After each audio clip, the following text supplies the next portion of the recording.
بسم الله الرحمن الرحيم نحمده ونصلي ونسلم على رسوله الكريم أما بعد.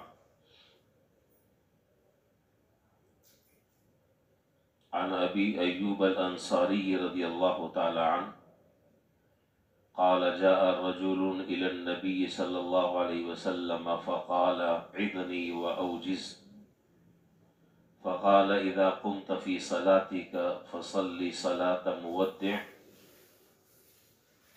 ولا تكلم بكلام تعذر منه غدا وأجمع الإياس مما في أيدي الناس.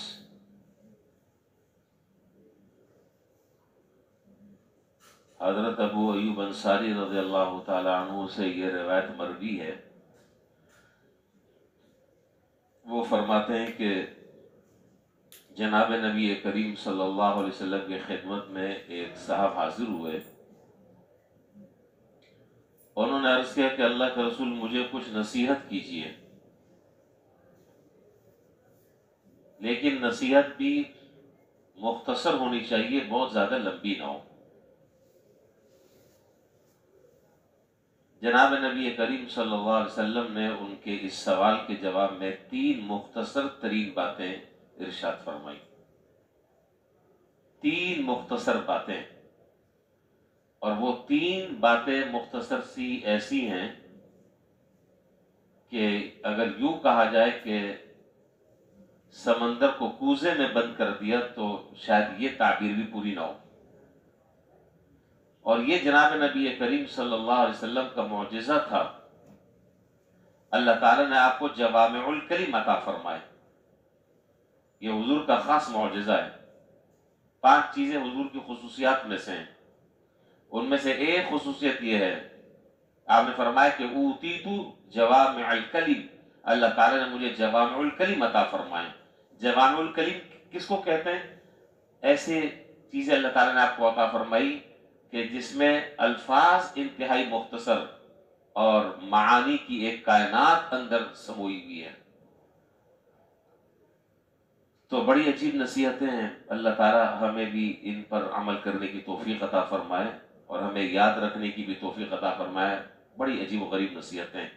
میں حدیث کا اور روایت کا ترجمہ کر دیتا ہوں، اور اس کے بعد اس میں سے پہلی جو چیز بیان فرمائی ہے اختصار کے ساتھ میں اس کی ذرا سی تفصیل عرض کروں گا، اور باقی 2 باتیں پھر انشاءاللہ کل کریں گے. پہلے ترجمہ دیکھ لیں. تو یہ صاحب نے کہا کہ حضرت مجھے کوئی نصیحت فرمائے لیکن مختصر ہونی چاہیے. اس سے علماء نے ایک اور بات پر استدلال کیا ہے، اور وہ بات یہ ہے کہ اگر کوئی آدمی کسی شخص سے کسی نصیحت کی درخواست کرتا ہے اور ساتھ ساتھ شرط کوئی لگاتا ہے کہ یہ مختصر ہونی چاہیے، تو اس کو برا نہیں منانا چاہیے کہ ایک تو نصیحت کی درخواست بھی کر رہے ہو اور اوپر سے تمہاری ڈیمانڈ بھی بڑھتی جا رہی ہے کہ یہ مختصر ہو اور ایسی ہو اور ایسی نہ ہو.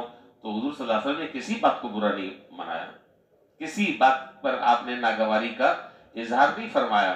آپ نے کہا کہ ٹھیک ہے، میں تمہیں مختصر نصیحت کرتا ہوں. 3 باتیں ارشاد فرمائی.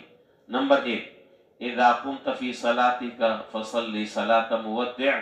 آپ نے فرمایا کہ دیکھو، پہلی نصیحت تو یہ ہے کہ جب تم نماز کے لیے کھڑے ہو تو اس شخص کی طرح نماز پڑھو جو رخصت کرنے والا ہو.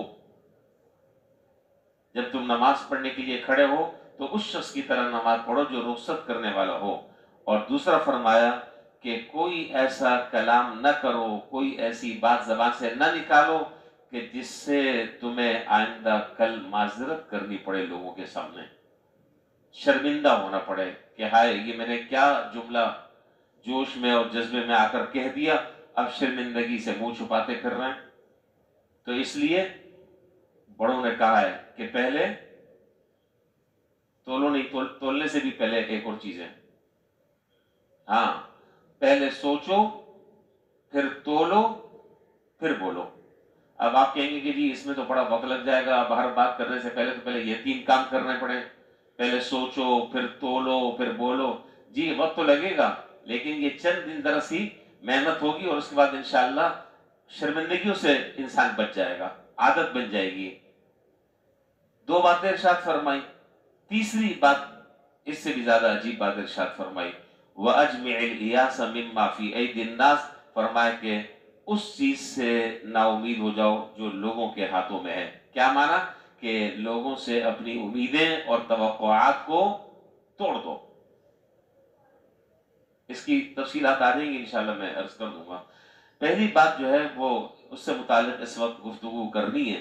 पहली नसीहत आपने इरशाद फरमाई कि जब तुम नमाज के लिए खड़े हो तो ऐसी नमाज पढ़ो जैसे कि रुखसत करने वाला नमाज पढ़ता है। ये एक मिसल मशहूर है अरबी में, कलामुल मुलूकी मुलूकुल कलाम, कलामुल मुलूकी मुलूकुल कलाम, के बादशाहों का जो कलाम होता है वो तो कलामों का भी बादशाह हुआ करता है। कलामों का, बादशाहों का जो कलाम होता है वो कलामों का भी बादशाह होता है। तो हुजूर सल्लल्लाहु अलैहि वसल्लम यहाँ ये बात जो इरशाद फरमा रहे हैं ये बिल्कुल इसकी तस्वीर है। तो ऐसी नमाज पढ़ोगे जैसे रुखसत करने वाला नमाज पढ़ता है। इस हदीस के दो मतलब हजरात मुहद्दिसीन ने बयान फरमाए। एक मतलब तो ये है कि ऐसी नमाज पढ़ो गोया कि तुम्हारी जिंदगी की आखिरी नमाज है, और ये बात जो है वो हकीकत पर मबनी है। अभी हमने फजर की नमाज पढ़ी है, मुझ समय किसी आदमी को नहीं मालूम कि वो जोहर की नमाज पढ़ सकेगा या नहीं पढ़ पाएगा, किसी को नहीं मालूम। जोहर की नमाज पढ़ने का मौका मिलेगा, जिंदगी इतनी होगी या नहीं, किसी को नहीं पता। तो जो नमाज पढ़ो वो इस तसव्वुर के साथ पढ़ो, इस इस्तेहजार के साथ पढ़ो, इस खुशू और खुजू के साथ पढ़ो कि ये मेरी जिंदगी की आखिरी नमाज है, फिर पता नहीं नमाज पढ़ने का मौका आए या ना आए। दूसरा मतलब बात हजरात मुहद्दिसीन ने ये बयान फरमाया कि जब तुम नमाज के लिए खड़े हो तो वो तसव्वुर करो जो हदीस जिब्रील में बयान किया है। हदीस जिब्रील मशहूर हदीस है, हदीस की सारी किताबों में वो रिवायत मौजूद है। उसमें जो खाका बयान किया उसको सामने रखकर नमाज पढ़ो। क्या हजरत जिब्रील अलैहिस्सलाम ने जनाब नबी करीम सल्लल्लाहु अलैहि वसल्लम से कई सारे सवालात किए थे। कभी मौका मिलेगा मैं वो हदीस जिब्रील आपके सामने जिक्र करूंगा, तफसीली है। उसका एक पैराग्राफ जो है वो ये है, उन्होंने सवाल किया था कि मल एहसान, एहसान क्या है? आपने जवाब में इरशाद फरमाया अन ताबुदल्लाह कअन्नका तराह फइन लम तकुन तराह फइन्नहु यराक। एहसान यह है कि तुम अल्लाह ताला की इबादत करो इस तरीके से जैसे कि तुम अल्लाह ताला को देख रहे हो। और अगर ये दर्जा हासिल नहीं होता तो दूसरा दर्जा ये कि ये तसव्वुर कर लो कि अल्लाह ताला तुम्हें देख रहे हैं। तो इसका माना यह है कि कोई नमाज भी इन दोनों तसव्वुरों से अगर खाली है तो वह नमाज जाती की तो नमाज कहलाएगी, लेकिन उस नमाज के असरात उस नमाजी पर मुरतब नहीं होंगे। तो खुशू खुजू के साथ नमाज पढ़ो। और बाद बुजुर्गों से और बाद मुहद्दिसीन से इस रिवायत की तशरीह में यह बात भी मनकूल है कि यह बात सिर्फ नमाज ही के साथ महसूस नहीं है, बल्कि हर अमल को इस तसव्वुर के साथ करो गोया तुम्हारा यह आखिरी अमल है जिंदगी का, फिर पता नहीं तुम्हें ये करने का मौका मिले या ना मिले। अच्छा जी, बातें तो यहाँ कई सारी मुझे जिक्र करनी है लेकिन वक्त भी कम है। एक बुजुर्ग गुजरे हैं, किताबों में उनका नाम लिखा है, हजरत हातिम असम रहमतुल्लाह अलैह। नाम तो असल में उनका है हातिम, और ये असम जो है वो उनके नाम के साथ एक तखल्लुस है, लक़ब है जो उनके साथ लग गया है। असम का माना बहरा, असम का माना बहरा। तो किसी शख्स ने उनसे सवाल किया कि हजरत आप नमाज किस तरीके से पढ़ते हैं? दरअसल अब देखिए क्या नमाज का नक्शा उन्होंने खींचा है अपनी नमाज का। और अगर इस तस्वुर को सामने रखकर अगर मैं अपनी जिंदगी में देखूं, आप अपनी जिंदगी में झांकें, तो मुझे नहीं लगता कि मेरी जिंदगी में शायद कोई एक नमाज भी ऐसी हो, एक नमाज भी ऐसी हो। अल्लाह ताला ऐसी नमाज पढ़ने वाला हमें बना दे, और ऐसे नमाज पढ़ने की अल्लाह हमें फिक्र अता फरमा दे, तो वो नमाज ही कुछ और होगी। फरमाया कि मैं इस तरह नमाज पढ़ता हूँ कि जब नमाज का वक्त आता है तो उससे पहले मैं बहुत अच्छे तरीके से एहतमाम के साथ मैं वजू कर लेता हूँ। पूरे फ़राइज़ वाजिबात और सुनन की रियायत रखते हुए, मुस्तहब्बात की रियायत रखते हुए वज़ू कर लेता हूँ। वज़ू करने के बाद इत्मीनान के साथ मैं खड़ा होता हूँ, और जब मैं खड़ा होता हूँ तो ये सुने ज़रा गौर से, सोने वाले ज़रा सा जाग जाएं 2 मिनट के लिए। जब मैं खड़ा होता हूँ, आपको नहीं कह रहा, जब मैं खड़ा होता हूँ तो इस तस्वुर के साथ मैं खड़ा होता हूँ कि मेरे दोनों कदम पुल सिरात पर हैं। जब नमाज के लिए मैं खड़ा हो रहा हूं तो इस तस्वुर के साथ मैं खड़ा होता हूं कि मेरे दोनों कदम पुल सिरात पर हैं, और दाएं तरफ मेरे जन्नत है और बाएं तरफ मेरे जहन्नम है, और अल्लाह रब्बुल आलमीन ऊपर से देख रहे हैं। खुशू के साथ रुकू करता हूं, खुजू के साथ सिजदा करता हूं, इत्मीनान के साथ पूरी तवज्जो शुरू से लेकर आखिर तक के नमाज में होती है, और एक एक रुकन अच्छे तरीके से अदा करने की कोशिश करता हूं, और यह तस्वुर करता हूं कि अल्लाह ताला मुझे देख रहे हैं। और फिर जब इत्मीनान के साथ नमाज पढ़कर, खुशू और खुजू के साथ नमाज पढ़कर जब मैं इख्तिताम करता हूं और सलाम फेरता हूं, तो फिर मुझे ये भी धचका लगा हुआ होता है, डर लगा हुआ होता है कि पता नहीं अल्लाह ताला कबूल फरमाए। ये भी डर लगा हुआ होता है, हो सकता है कि गंदे कपड़े में लपेट कर नमाज मेरे मुंह पर मार दी जाए। तो फरमाते कि नमाज के बाद मैं अपने मुंह पर अपना हाथ रख लेता हूं, कहीं खुदा न खास्ता ये मेरी नमाज मेरे मुंह पर ना मार दी जाए। आज तक कभी ख्याल आया? वो चूंकि बचपन से पढ़ रहे हैं, खटाखट खटाखट खटाखट चल रही है, तो जाहिर है कि नमाज तो अल्हम्दुलिल्लाह पढ़ रहे हैं, लेकिन जैसी नमाज होनी चाहिए और उस नमाज की जो खासियतें अहादीस से बयान की, उससे हम खाली हैं। तो कहने वाले ने, सवाल करने वाले ने पूछा कि हजरत इस तरह की नमाज कितने अरसे से पढ़ रहे हैं, कितने अरसे से ऐसी नमाज पढ़ रहे हैं? फरमाया कि 30 साल से, 30 साल से ऐसी नमाज पढ़ रहा हूं। फिर सवाल करने वाले ने सवाल किया कि ऐसी नमाज पढ़ने की का कोई खास वाकया पेश आया या कोई खास वजह सामने आई, यह क्या है? कह रहे हैं कि ये तो बस अल्लाह ताला की एक रहमत का झोंका आया और उसकी बरकत से अल्लाह ताला ने मुझे ये नमाज पढ़ने की तौफीक दे दी। फिर अपना वाकया बयान किया, ये अल्लाह ताला की रहमत का एक झोंका आया और उसने इस तरह की नमाज पढ़ने की तौफीक दे दी। मेरे बस में ऐसी नमाज पढ़ना नहीं था, ये अल्लाह की तरफ से गोया कि एक बहुत बड़ा इनाम मुझे मिला। फिर अपना वाकया बयान किया कि वो अल्लाह ताला की रहमत का झोंका क्या आया, वो भी बड़ी अहम बात है। कह लगे कि एक मरतबा ऐसा हुआ, एक ज़ईफ और बूढ़ी एक खातून मेरे पास आई एक मसला पूछने के लिए। सुने दरअसल अच्छी तरह गौर से, एक मसला पूछने के लिए मेरे पास आई। वो ज़ईफ थी, नकाहत और कमजोरी बे इंतहा थी। तो जैसे ही वो मेरे पास आई तो इत्तेफाक से उनकी हवा खारिज हो गई, रीह खारिज हो गई। अब एक अजनबी आदमी के सामने, अल्लाह ना करे किसी के साथ इस तरह का मामला अगर पेश आए, तो आपको नहीं अंदाजा कि आदमी शर्म के मारे जमीन में गड़ जाता है। और ये गैर इख्तियारी चीज है, ज़ईफ खातून है, और बस औकात तो जवान आदमी जो है उसको भी रोकने का इख्तियार नहीं होता, बस में नहीं होता। तो जब उस खातून की जब रीह खारिज हो गई मेरे सामने, तो वो इंतहाई शर्मिंदा हुई। जाहिर है शर्मिंदगी की बात है, बहुत शर्मिंदा हुई। तो मैंने अपने आप को उसके सामने बहरा जाहिर किया, झूठ मूठ, और मैंने कहा कि बीबी जरा जोर से बोलो, मैं सुनता कम हूं। तो उसकी जान में जान आ गई। उसने कहा कि शुक्र अल्लाह का कि इन्होंने वो आवाज नहीं सुनी और शर्मिंदगी से बच गई। कहते हैं कि मैंने उस औरत को शर्मिंदगी से बचाने के लिए अपने आप को बहरा जाहिर कर दिया। जब बहरा जाहिर कर दिया तो अल्लाह ताला ने मुझे कहा कि तुमने तो झूठ बोला है, तुम बहरे तो थे नहीं।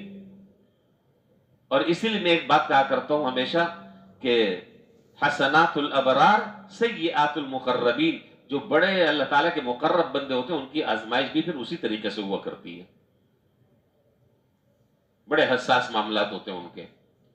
अल्लाह ताला ने कहा कि तुम तो बहरे नहीं थे, तुमने अपने आप को बहरा जाहिर किया। कहते हैं कि उस वाक़े के बाद से जब मैं सोया तो मेरी कुव्वत समाअत जो है वो खत्म हो गई। قوت سماعت ختم ہو گئی تاکہ میں جھوٹوں میں شمار نہ کیا جاؤں۔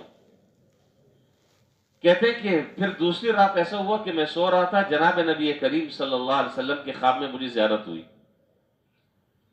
آپ نے فرمایا، اللہ تعالیٰ فرماتے ہیں کہ حاتم نے ایک عورت کو شرمندگی سے بچانے کے لیے اپنے آپ کو بہرا ظاہر کیا، لہذا ان کو آپ میرا یہ پیغام پہنچا دیں کہ اس وقت روئے زمین پر جتنے بندے چل رہے ہیں اس سے زیادہ محبوب اور پسندیدہ بندہ مجھے کوئی اور نہیں ہے۔ میری نظروں میں اس سے زیادہ پسندیدہ اور محبوب بندہ کوئی اور نہیں ہے۔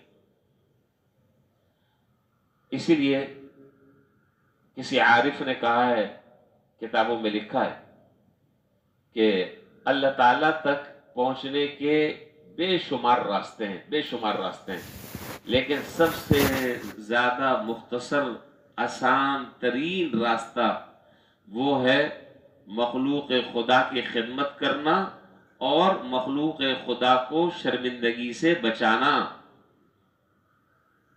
کسی مسلمان کیا بلکہ کسی انسان کو شرمندگی کے کاموں سے بچانا، اس کے عیوب پر پردہ ڈالنا۔ اور بڑے بڑے لوگوں کے حالات آپ کو کتابوں میں ملیں گے کہ انہوں نے بھی اگر کسی کا پردہ فاش کرنے کی کوشش کی تو اللہ نے ان کو عرش سے فرش تک پہنچا دیا۔ یہ اللہ تعالیٰ نہیں بخشتے، یہ اللہ تعالیٰ معاف نہیں فرماتے، یہ ایسا سخت گناہ ہے۔ بڑے بڑے اولیاء اللہ وہ عزت میں آ گئے اور پکڑ میں آ گئے۔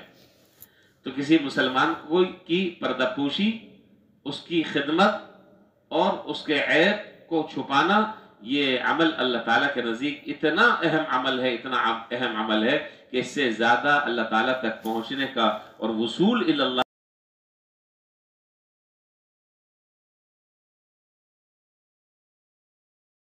کم سے کم نیت تو کر لیں، پڑھیں نہ پڑھیں ایک الگ مسئلہ ہے، کم سے کم نیت تو کر لیں کہ انشاءاللہ ہم بھی اس طرح نماز پڑھنے کی کوشش کریں گے۔ حضرت شیخ الہند رحمۃ اللہ علیہ ایک مرتبہ سبق پڑھا رہے تھے تو یہ ایک حدیث آئی، کتابوں میں ہے حدیث کی، کہ جناب نبی کریم صلی اللہ علیہ وسلم نے ارشاد فرمایا کہ جو آدمی نماز اس حال میں پڑھے کہ تکبیر تحریمہ سے لے کر سلام پھیرنے تک اس کو اللہ تعالیٰ کے علاوہ کسی اور چیز کا خیال نہ آئے، ایسی نماز کا بدلہ سوائے جنت کے ہے۔ تو ایک طالب علم نے سوال کیا، طالب علم تو آپ کو پتہ ہے سوال کرتے ہیں، طالب علم آپ باشد کہ چپ نہ شود، طالب علم کی تعریف لکھی کتابوں میں، یہ طالب علم اس کو کہتے ہیں جو چپ نہ ہو، مستقل کچھ نہ کوئی سوال کرتا رہے۔ تو اس نے حضرت شیخ الہند رحمۃ اللہ علیہ سے کہا کہ حضرت کیا ایسی نماز پڑھنا ممکن ہے؟ حضرت شیخ الہند رحمۃ اللہ علیہ سے کہا کیا ایسی نماز پڑھنا ممکن ہے؟ تو حضرت شیخ الہند تو شیخ الہند تھے، شیخ الہند کیا وہ شیخ الکل تھے، فرمایا کہ کیا کبھی ایسی نماز پڑھنے کا ارادہ بھی کیا؟ کبھی ایسی نماز پڑھنے کی نیت بھی کی؟ کیا کبھی اس نیت سے 2 رکعت نماز بھی پڑھی؟ تو طالب علم خاموش ہو گیا۔ تو بات اصل میں کیا ہے کہ ہم اس طرح کی نماز پڑھنے کی بولیں نیت ہی نہیں کرتے، نیت ہی نہیں کرتے، ارادہ ہی نہیں کرتے۔ سب سے پہلا مرحلہ تو نیت کرنے کا ہے، ارادہ کرنے کا ہے، پھر اگلا مرحلہ جو ہے اس طرح نماز پڑھنے کی کوشش کرنے کا ہے۔ تو کم سے کم نیت تو کر لیں، ارادہ تو کر لیں کہ اللہ تعالیٰ ہمیں زندگی میں اس طریقے کی نماز پڑھنے کی توفیق عطا فرما دیں۔ اللہ تعالیٰ ہم سب کو ان باتوں پر عمل کی توفیق نصیب فرمائے۔ وآخر دعوانا الحمدللہ رب العالمین۔